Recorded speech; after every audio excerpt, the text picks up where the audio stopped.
Single dad janitor bought bread for an elderly woman, not knowing she was a billionaire CEO's mother. Who was this elderly woman, and why would a simple act of kindness toward her matter so much?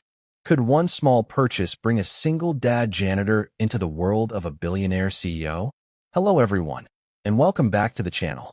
We're so glad to have you here for another touching story filled with kindness, unexpected connections, and powerful emotions. Before we begin, make sure to subscribe to the channel and turn on notifications so you never miss our next inspiring story. Thank you so much for watching, supporting, and being part of our growing community.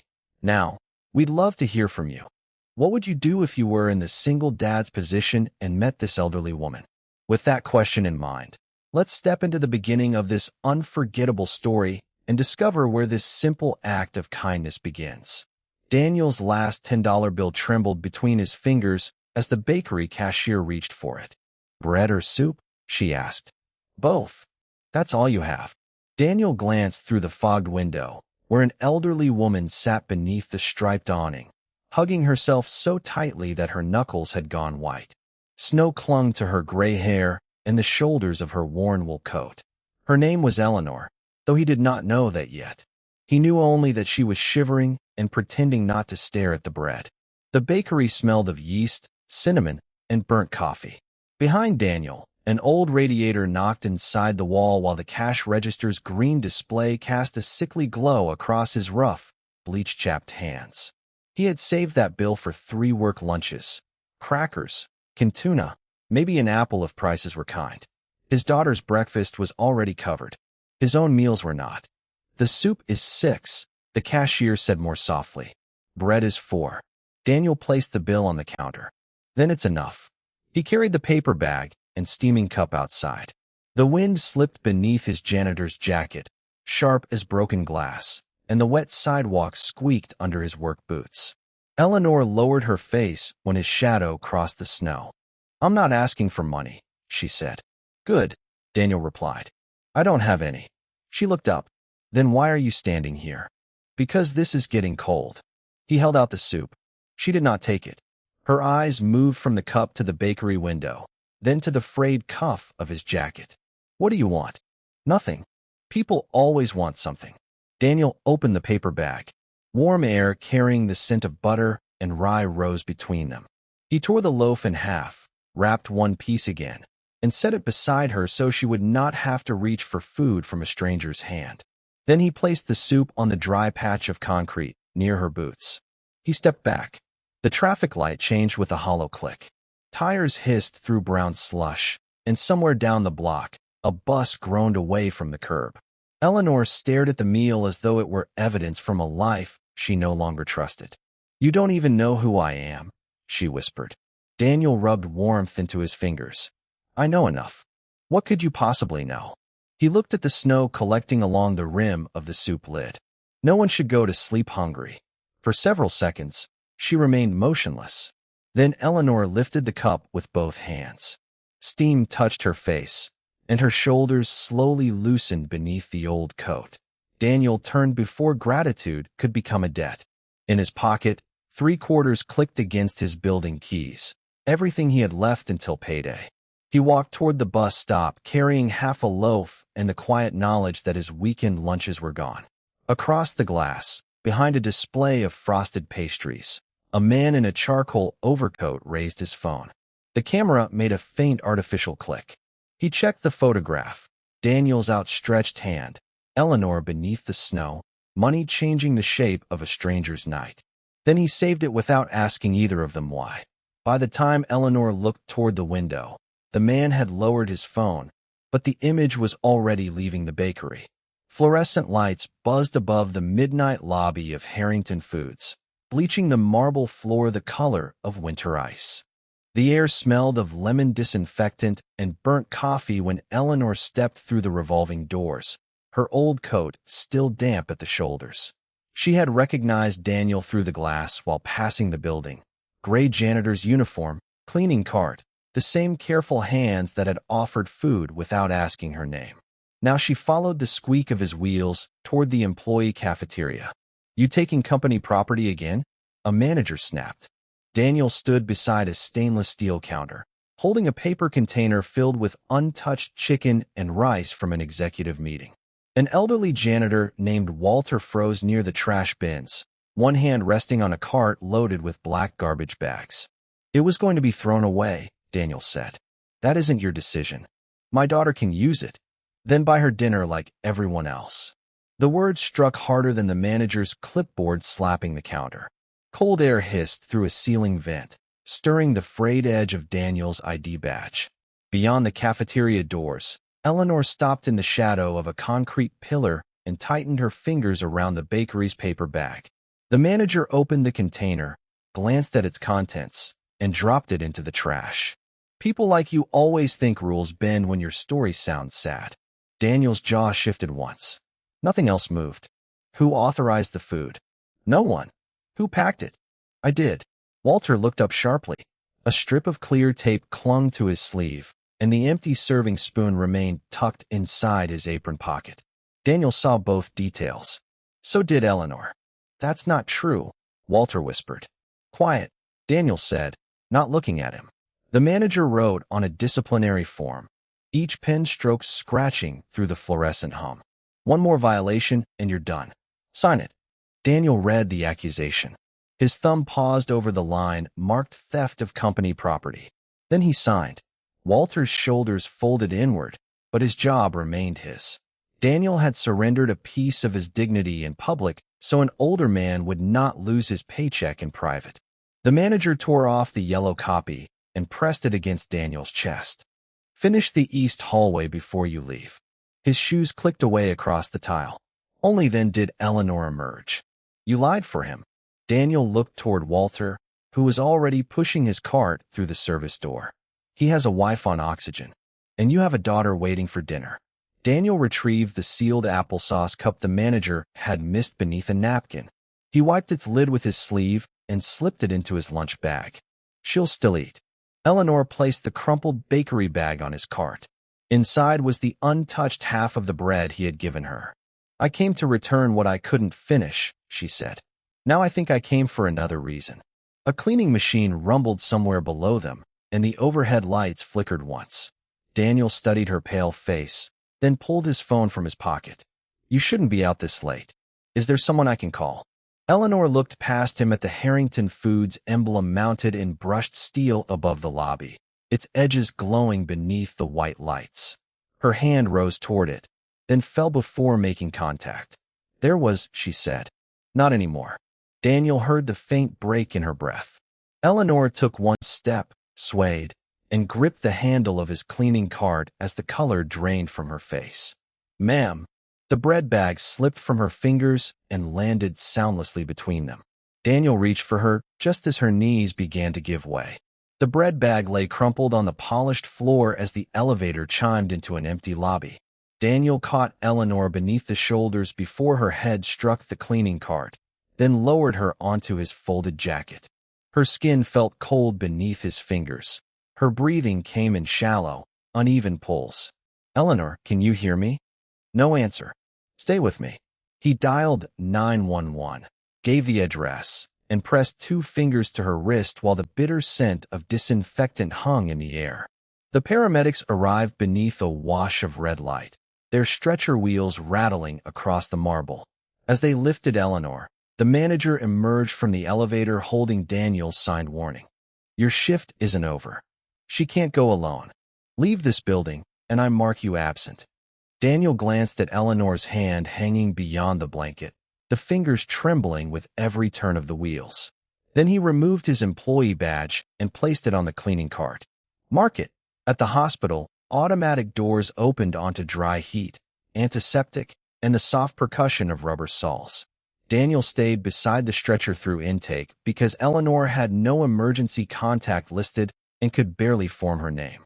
A nurse finally settled her behind a pale blue curtain and said dehydration and low blood sugar had caused the collapse. "You brought her in soon enough," she told Daniel. "She'll recover." His phone vibrated. The manager's message glowed across the screen. "Unauthorized absence recorded. Report to HR tomorrow." Daniel locked the phone without replying. When Eleanor opened her eyes, She found him in a molded plastic chair, scraping the last coins from his pocket to count bus fare. Beside his wallet was a folded sheet of paper, softened along its creases. A little girl had drawn Daniel in a blue work shirt, holding an enormous loaf of bread beneath the yellow sun. Two uneven hearts floated above them. Eleanor reached toward it. Your daughter. Daniel unfolded the picture carefully. Lily. She thinks I cleaned the whole city. A sealed applesauce cup rested in his coat pocket, saved from the food the manager had thrown away. He turned it once in his palm, then put it back. She'll be waiting. And you stayed anyway. You needed somebody. The monitor kept a quiet rhythm between them. Beyond the curtain, a cart squeaked past, carrying the smell of burnt coffee. Eleanor traced one waxy red heart without touching Daniel's hand. My daughter used to draw me taller, she said. She thought I could fix anything. Daniel waited. No questions, no judgment, only the dignity of silence. Eleanor looked toward the dark window, where her reflection appeared small beneath the hospital lights. She has not called me mom in years. The words left her slowly, each one costing more than the last. Daniel folded Lily's drawing and returned it to his wallet. Then maybe she's forgotten how to start. Eleanor turned toward him. Her eyes were wet, but her voice no longer shook. No, she said. I'm the one who forgot. She reached for the phone on the bedside table, stopped with her fingers above the receiver, and looked at Daniel's work badge lying beside his coins. Tomorrow, you'll answer for saving me, she whispered. And I will answer for leaving my daughter. Then Eleanor lifted the receiver and began dialing a number she had not called in years. The printer in Human Resources coughed out a single page beneath lights that buzzed like trapped insects. By 9 the next morning, Daniel stood across from the manager, his damp uniform carrying the faint scent of bleach and winter slush. A photograph lay between them. It showed Eleanor outside the bakery, one hand clutching the food while Daniel leaned toward her. The frame had been cropped tightly, the warm loaf, his retreat toward the bus stop, and the 3/4 left in his palm were gone. Above the image, an anonymous caption read, Harrington janitor pressures confused senior for cash. Is that you? Yes. Did you know her? No. The manager tapped the glossy paper with one hard fingernail. Then why were you approaching a vulnerable woman after dark? Daniel looked at the image again. Someone had taken one quiet act and cut away everything that made it true. She was hungry. That isn't an answer HR can verify. It's the only answer I have. The manager slid a suspension notice across the laminate desk. Effective immediately. No pay pending investigation. Daniel removed his badge and set it beside the sealed applesauce cup he had saved for Lily. The plastic made a small click against the table, softer than the heater rattling beneath the window. You'll be contacted after review, the manager said, and stay away from the woman. Outside, Daniel's phone vibrated before the elevator arrived. The message from his landlord contained a photograph of a red notice taped to his apartment door. Rent overdue, late fees assessed, payment required within 72 hours. For several seconds, the elevator doors opened and closed without him. Then Eleanor's voice came through the lobby behind him. Daniel. She wore the same old coat, but a hospital band still circled her wrist. Her steps were measured against the polished stone, and each breath clouded faintly in the cold air spilling through the revolving doors. I heard what happened. I'll tell them the truth. No, you bought food. You asked for nothing. They'll put you in a room, question your memory, and call you confused. Let them try. Eleanor reached for the photograph, but Daniel covered it with the suspension notice. You collapsed yesterday. You should be resting. And you should not lose your livelihood for helping me. My fight is with them, not you. His phone buzzed again. Final notice flashed across the screen before he turned it face down. Eleanor saw it anyway. Her fingers tightened around the handle of her cane until the knuckles blanched. You protected Walter. Now you are protecting me. Walter has a wife who needs oxygen. You need time to recover. And what does Lily need? The question stopped him. From the pocket of his work shirt, the corner of Lily's drawing pressed against the fabric. A little girl, her father, and a loaf-colored gold beneath a blue crayon sky. Daniel picked up the applesauce cup and placed it carefully in his coat. She needs a father who doesn't use an elderly woman as a shield. Then he surrendered his locker key and walked through the revolving doors into falling snow. Eleanor remained beneath the fluorescent glare, the distorted photograph in one hand and Daniel's signed copy of the suspension notice in the other. The manager approached to take it back. Eleanor folded the paper once and slipped it inside her coat. "Tell whoever runs this company," she said, her voice low and steady, "that I will not be kept out of this." The manager gave a dry laugh. "And who should I say is asking?" Eleanor looked toward the Harrington name engraved in brass above the elevators. Her hospital bracelet gleamed against her wrist. "For now," she said, "tell them the old woman in the photograph has stopped asking permission." Warm air hissed through the brass vents of the 42nd floor boardroom, carrying the scent of coffee, polished walnut, and expensive leather. Beyond the windows, snow blurred the city into a field of white, while a crystal clock clicked toward the opening vote. Eleanor stepped from the private elevator wearing the same faded coat she had worn outside the bakery. Her hospital bracelet still circled her wrist, and Daniel's folded suspension notice rested inside her pocket. A security officer moved into her path.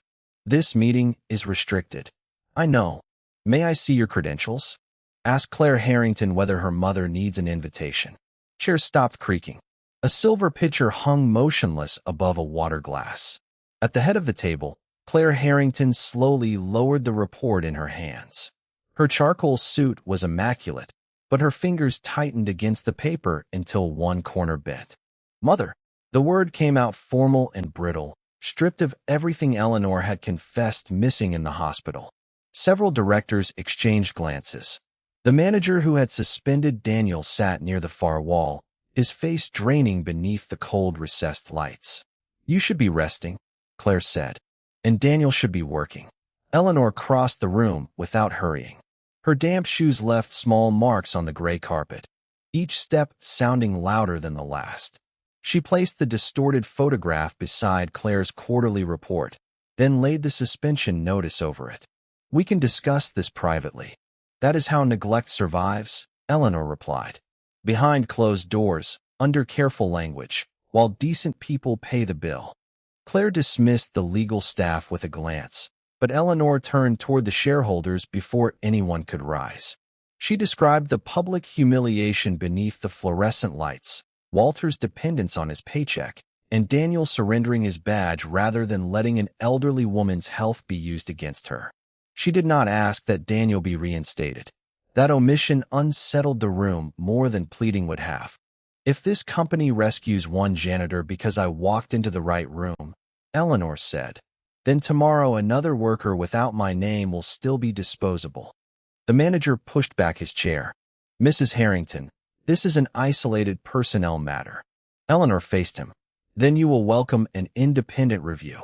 "Mother," Claire warned, "an investigation across every facility could disrupt operations, contracts, investor confidence." "Good." Eleanor removed her coat and draped it across an empty chair, revealing the hospital bracelet and the steadiness of her posture. "Comfort has protected the wrong people long enough." Claire's jaw shifted. "What exactly are you demanding?" "Open the disciplinary records. Audit the employee relief system. Interview the night crews without their supervisors present. Preserve every document connected to Daniel before anyone has time to misplace it." Silence spread from one end of the walnut table to the other. Claire looked at the old coat, the cropped photograph, and the paper bearing Daniel's name. Then she reached for the conference phone. "Freeze all custodial disciplinary actions," she told corporate counsel. "Effective immediately. Bring in an outside investigator." The manager stood. "You cannot base a company-wide inquiry on one woman's accusation." Eleanor's gaze remained on Claire. "No," she said quietly, "but she can base it on a founder's demand." The clock gave a soft mechanical click. Claire's hand stopped above the receiver, and every shareholder turned toward the elderly woman they had mistaken for an intruder. Eleanor placed her palm on the table once signed by her late husband, accepting that anonymity was no longer hers to keep. "Now," she said, "let us find out what this company has been hiding behind Daniel's uniform."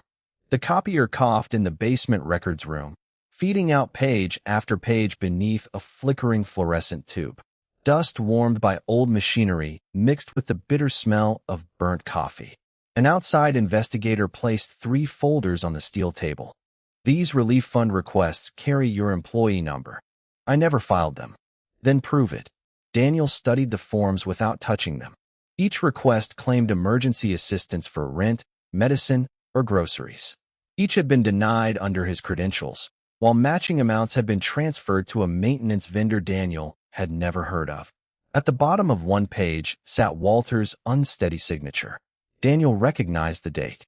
Walter had spent that night stripping wax from the executive hallway beside him. I need the original vouchers, Daniel said. The investigator slid over a gray archive box recovered after Claire ordered Daniel's records preserved. Its cardboard felt damp and soft at the corners. Inside, beneath payroll envelopes and supply invoices, Daniel found carbon copies bearing the manager's initials. A handwritten note instructed accounting to route employee relief money through the vendor, then mark the shortages as unauthorized disbursements approved by Daniel. Another sheet accused Daniel of manipulating elderly workers into signing false requests. Walter had not helped steal the money. He had been positioned to take the blame next. Footsteps scraped beyond the half-open door. Walter entered with his cap crushed between both hands, carrying the sharp scent of floor solvent on his uniform. He told me to sign, Walter whispered. Said I'd lose my pension hours if I asked questions. Daniel closed the box. Did you know where the money went? No, Walter's fingers tightened until the cap's plastic brim bent. I knew the numbers were wrong.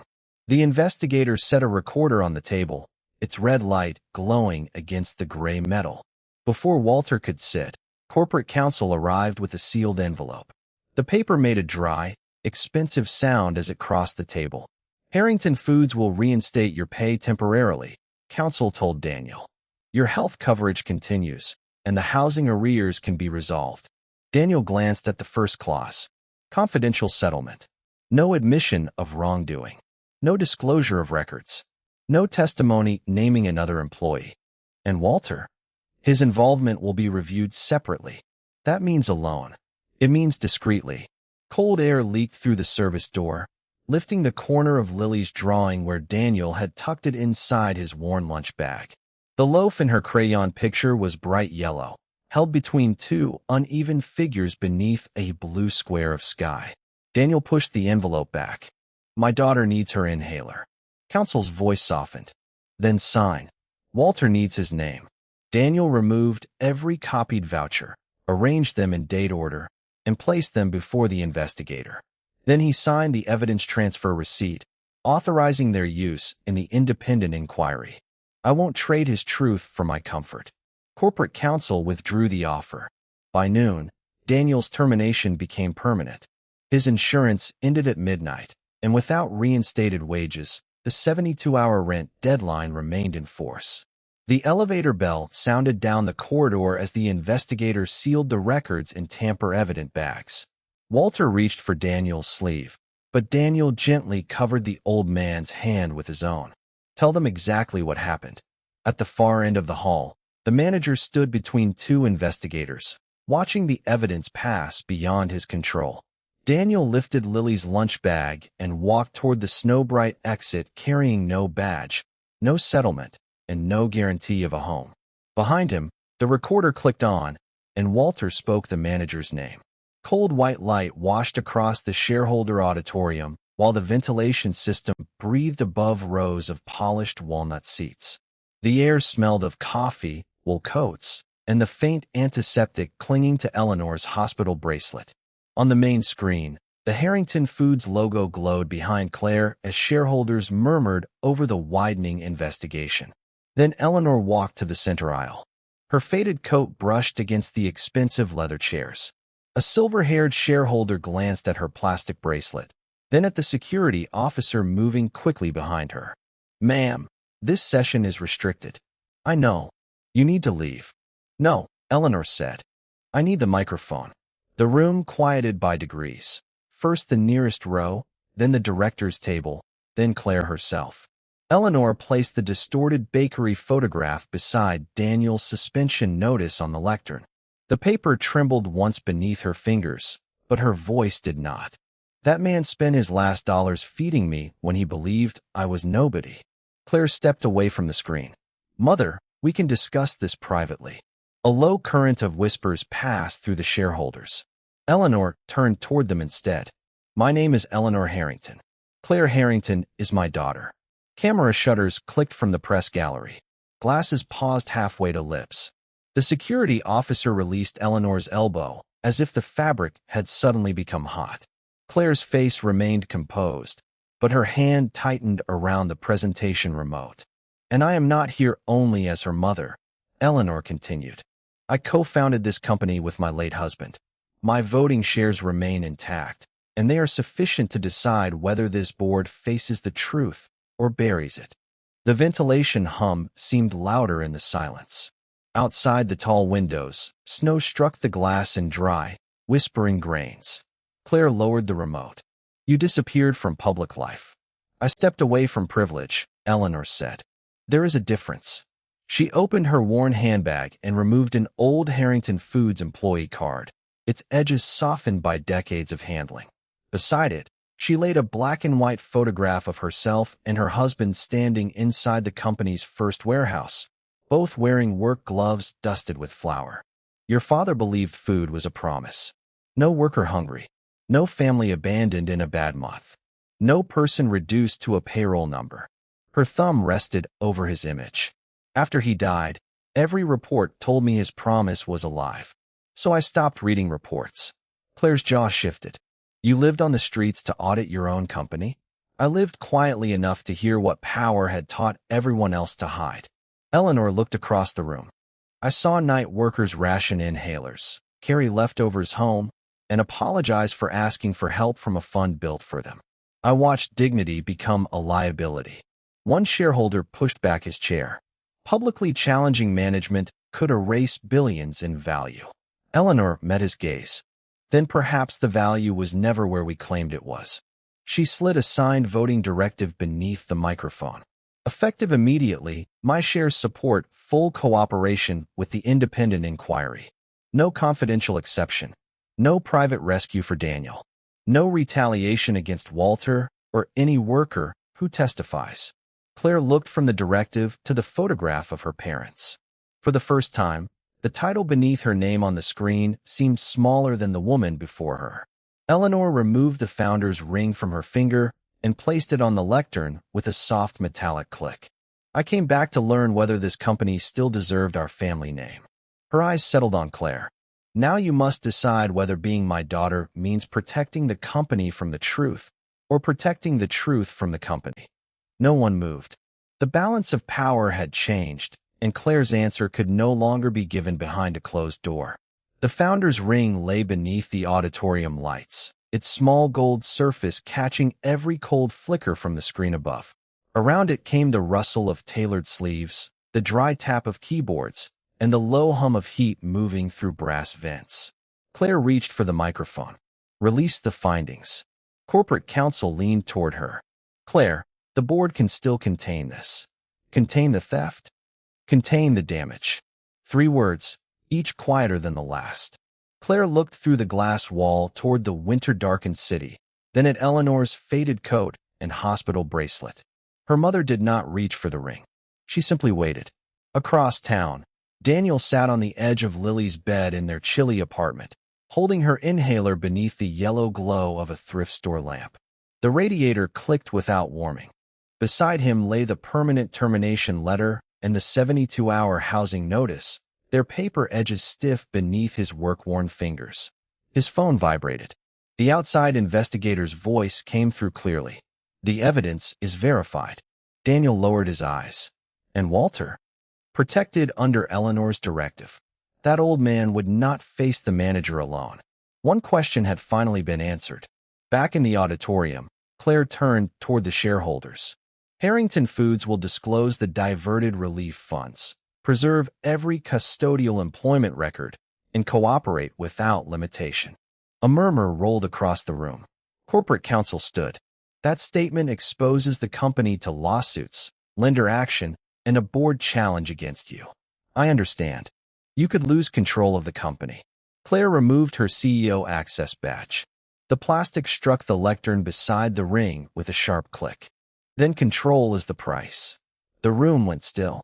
This was not Eleanor's power speaking through her. It was Claire's own decision, made with full knowledge of what it could cost. She authorized restitution for every affected worker, an independent review of management, and immediate suspension of the manager pending the inquiry. Then she signed a second document requiring that Daniel's termination be formally withdrawn from his record, not as a favor, but as an admission that the company had punished the man who told the truth. No private settlement, Claire said. No silence agreement. Put his name in the public correction. Corporate counsel closed the folder. Once this is filed, it cannot be recalled. File it. Eleanor's fingers moved at last, not toward the founder's ring, but toward her daughter's bare wrist. Their hands touched against the cold wood. No embrace followed. Grace sometimes began smaller than forgiveness, with one person refusing to look away. Daniel's phone vibrated again. This time Claire spoke. "Mr. Daniel, your record has been cleared. The company will repay what it took from you." His gaze shifted to Lily's drawing taped above the bed, two hands dividing a loaf of bread. "I didn't give evidence to get paid," he said. "I know." A pause carried the faint sound of the auditorium behind her. "That is why I'm asking you to come tomorrow, not to be rescued, but to tell us what dignity at work should look like." Daniel touched the housing notice, then the nearly empty inhaler. Clearing his name had not restored tonight's insurance or stopped the landlord's deadline. Claire had chosen truth over her title. Now the company had one night to prove that its correction could reach the man who had already lost everything for it. Warm yeast and melted butter scented the Harrington Foods cafeteria before sunrise, while sleet ticked softly against the dark windows. At the center table rested a single loaf on a wooden board, beside Lily's drawing of two hands dividing bread. Daniel arrived expecting forms and fluorescent apologies. Instead, Eleanor waited in her faded coat, hospital bracelet still around her wrist, with Claire standing beside her and the corporate counsel holding a filed order. "Your rent is current through the end of the year," Claire said. "Lily's medication is covered effective retroactively, with no interruption. Every worker harmed by the diverted relief fund receives the same restitution under the independent settlement." Daniel did not reach for the papers. His calloused fingers settled on the back of a plastic chair. "And Walter?" "Protected," said the outside investigator. "His statement was recorded, your evidence was verified, and the manager remains suspended pending the inquiry." The refrigerator hummed. A bread knife clicked against the board. Then Daniel pushed the documents back toward Claire. "I'll accept what was owed," he said. "Not favors." Claire nodded and placed a second document before him. It offered paid employment on an independent worker dignity council, with authority to review meal policies, emergency aid, witness protection, and disciplinary appeals. His janitor's uniform would not be erased from the record. It would become the reason his judgment mattered. "You can refuse," Claire said, "but no executive may overrule your findings without publishing why." Eleanor remained quiet. This choice belonged to her daughter and to the man who had never asked whom he was feeding.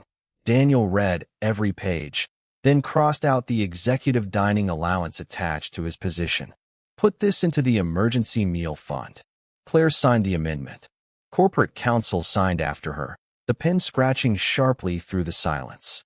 By noon, the housing notice had been withdrawn, Lily's inhaler sat full on their apartment counter, and Walter's name appeared on the protected witness order. Restitution notices went to every affected employee, not as charity, but as repayment. Weeks later, the cafeteria lights glowed warmer over long tables where janitors, managers, warehouse workers, and executives ate the same food at the same price. No leftovers had to be hidden. No hungry parent had to choose between lunch and medicine. Near the entrance stood the bakery photograph, restored to its full frame. Beneath it were no names, no corporate logo, only 6 words. No one should go to bed hungry. Eleanor visited on the first Friday carrying a paper bag darkened with warmth. Daniel brought Lily, who placed her drawing beside the photograph. Claire arrived without an entourage, and stopped before her mother. "Mom," she said. One word, quiet and unguarded. Eleanor touched Claire's wrist, then opened the bag. Daniel divided the loaf into 4 equal pieces and handed the first to Eleanor. This time he knew she was a billionaire's mother, a co-founder, and the woman whose vote could move an empire. But knowledge changed neither the size of her share nor the dignity with which he offered it. Eleanor broke her piece again and gave half to Lily. Around them, trays stopped clattering. Conversations softened. In that gentle silence, an empire finally understood what a hungry old woman and a poor father had known all along. Bread becomes a miracle only when no one at the table is treated as less.